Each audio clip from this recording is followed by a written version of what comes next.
Le projet de Rishi Sunak, Premier ministre de la Grande-Bretagne, a encore été mis en pause, encore une fois, par la justice du Royaume-Uni. Rishi Sunak, un jeune homme très intéressant, oui, c'est un jeune homme beau, intelligent, fort, et pas pauvre du tout. Il n'est pas devenu président de la République, clairement pas dans le but de s'enrichir, parce qu'il venait déjà des conditions assez riches. Est-il parfait, Rishi Sunak? La question se pose. Comme chaque humain, il n'est certainement pas. Dans son projet, dans leur projet conservateur, vous savez, il y a les démocrates, les conservateurs. Les conservateurs, généralement, sont les genres de personnes dans ces pays développés qui n'aiment pas la présence, en tout cas l'implication des étrangers. Ils veulent garder leur culture, ils veulent progresser selon leur communauté. C'est un peu Donald Trump, si vous voulez, Marine Le Pen en France. Sont-ils racistes? La question se pose. On y reviendra très rapidement. Rishi Sunak avait un projet très intéressant. Pour eux, en tout cas, le projet était celui de bloquer bloquer les gens. Je ne saurais ne pas dire les phrases telles qu'elles sont, sinon on sera censuré. Empêcher le flux d'étrangers, généralement qui vous ressemblent, enfin, peu importe, mais ceux qui sont pas, qui n'ont pas les, ok? Pour que, le Royaume-Uni reste authentique. On sait très bien ce qui s'est passé. Il a commencé un projet, pas lui nécessairement, mais son parti politique a commencé un projet qu'on appelle Stop the Boat.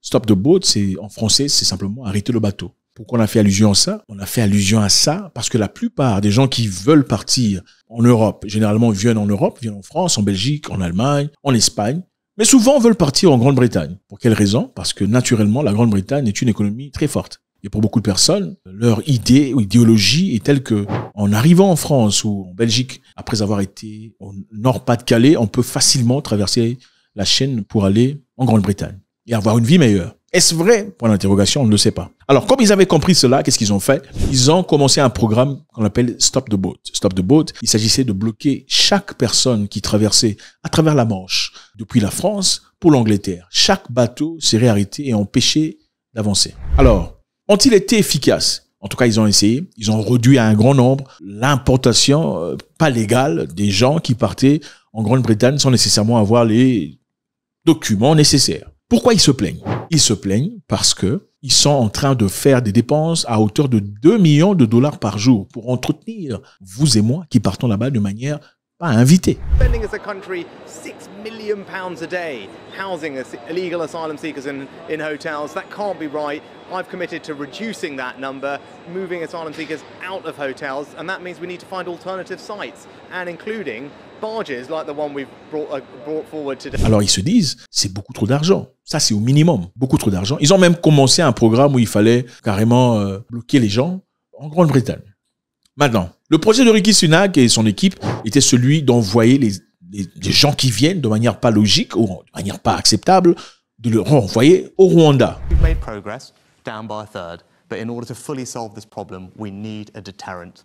That's what Rwanda is all about, and that is why I'm absolutely committed to getting this bill through Parliament and getting this scheme up and running. Le Rwanda, pourquoi? Parce que le Rwanda, c'est généralement, ce sont des gens qui vous ressemblent, n'est-ce pas? Donc vous aurez plus facilité à vous adapter. Puis écoutez, au Rwanda, après tout, c'est un pays très intéressant. On appelle le pays de 1000 collines. C'est vert, il y a beaucoup de vaches, okay? Il y a beaucoup de lait. Le lait est bon pour ceux qui aiment le lait. Il y a aussi des femmes très pétillantes pour ceux qui aiment une descendance équilibrée. Enfin, bref. Voilà. Donc, en vous envoyant au Rwanda, ça vous permettrait d'avoir une vie beaucoup plus adaptée parce que les Rwandais sont un peu vos frères. Donc, c'est plus facile de s'adapter au Rwanda que ça ne serait de s'adapter dans un pays où tout le monde est caucasien, dont la culture, la maintenance, la mentalité est complètement différente. Maintenant, beaucoup de personnes n'ont pas aimé ça, parce qu'ils ont trouvé ça injuste. Beaucoup de personnes ont aussi accusé le fait que ce soit le Rwanda, parce que d'après eux, ce n'est pas le lieu idéal. Il fallait pas le faire. Beaucoup de personnes ont aussi dit que, en exécutant ce fait, c'est-à-dire en envoyant des gens de l'Angleterre au Rwanda, ça serait difficile pour eux parce qu'on ne pourrait pas faire de suivi par rapport à leur situation. Parce qu'en effet, il y a des gens qui sont vraiment recherchés dans leur pays d'origine, qui viennent en Angleterre pour de vraies raisons. Is that the deficiencies in the asylum system in Rwanda are such that there are substantial grounds for believing that there is a real risk that persons sent to Rwanda will be returned to their home countries where they faced persecution or other inhumane treatment when in fact they have a good claim for asylum. Alors les envoyer au Rwanda, ce serait pas évident parce que d'après ces personnes, le Rwanda pourrait du jour au lendemain décider de le renvoyer dans leur pays d'origine. Et ça serait absolument dangereux pour eux. Maintenant, Rishi Sunak n'est pas content parce que la commission s'enquête en particulier pour l'obligation pour les tribunaux de considérer le Rwanda comme un pays sûr de la limitation de l'accès aux tribunaux pour faire appel à des décisions. De plus, il n'est pas clair que les migrants expulsés vers le Rwanda puissent avoir la garantie de ne pas être envoyés dans un pays où ils pourraient être persécutés. Si le Royaume-Uni adopte une législation qui ne respecte pas ses propres engagements internationaux en matière de droits humains, cela nuirait gravement à sa capacité d'influencer les autres pays pour qu'ils respectent le droit international. D'après eux, ils trouvent que les Royaumes-Unis ne devraient pas faire ce genre d'histoire. On va vous rappeler encore ici une fois que pendant la guerre en Ukraine, les Ukrainiens ont vraiment été acceptés dans les Royaumes-Unis. Ils ont été approchés et on a même demandé à beaucoup de personnes sur place d'accepter les Ukrainiens, des personnes qui ont bénéficié des frais pour commencer à soutenir ces Ukrainiens qui étaient sur place. Donc beaucoup d'Ukrainiens sont entrés au Royaume-Uni très facilement. Ils ont été sponsorisés par le gouvernement. Et il y a beaucoup de personnes qui n'étaient pas contentes, disant que c'était injuste, n'est-ce pas? Est-ce le racisme? On doit se poser la question.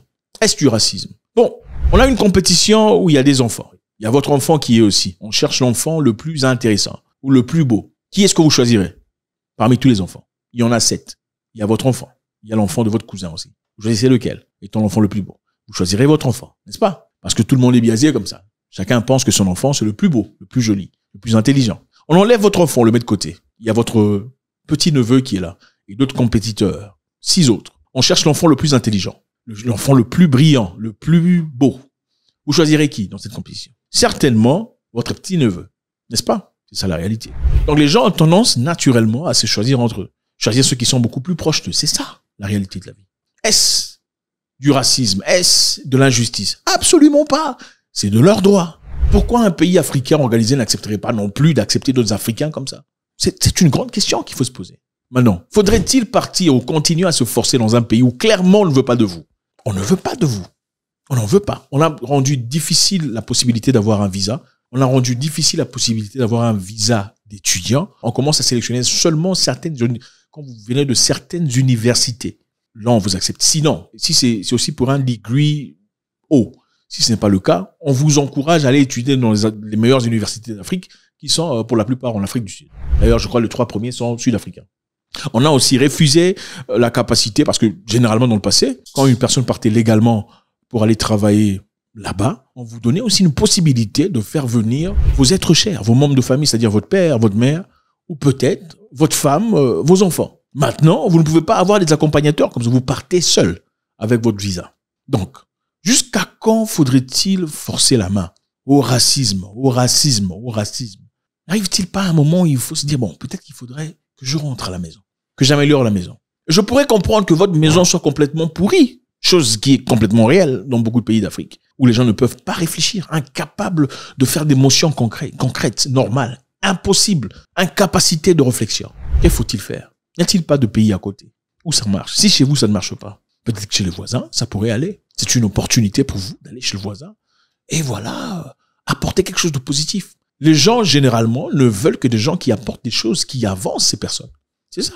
Chacun veut d'un ami intelligent, brillant. Chacun veut d'un ami qui a de l'argent, qui puisse faciliter beaucoup de tâches. Chacun veut être associé à une personne qui avance.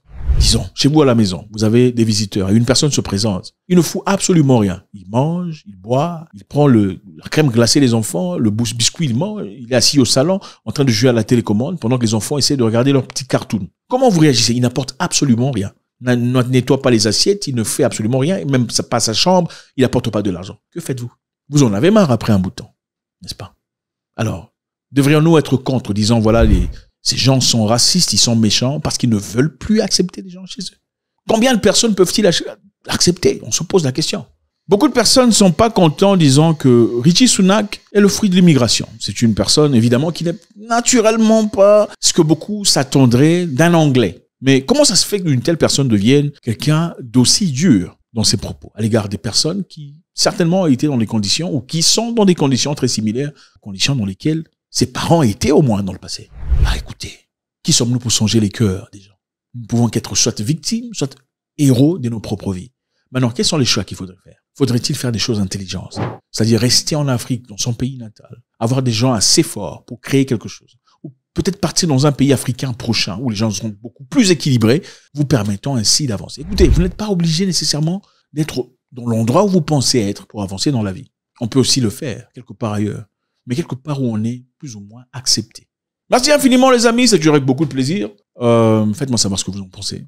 Faut-il résister, continuer à se forcer, crier au racisme jusqu'au point où ils vont finalement nous accepter? Ou faudrait-il à un certain moment peut-être choisir un endroit beaucoup plus ouvert où les gens peuvent facilement vous accepter et y apporter quelque chose de positif? Parce que tout le monde aime qu'on lui apporte des choses positives. God bless.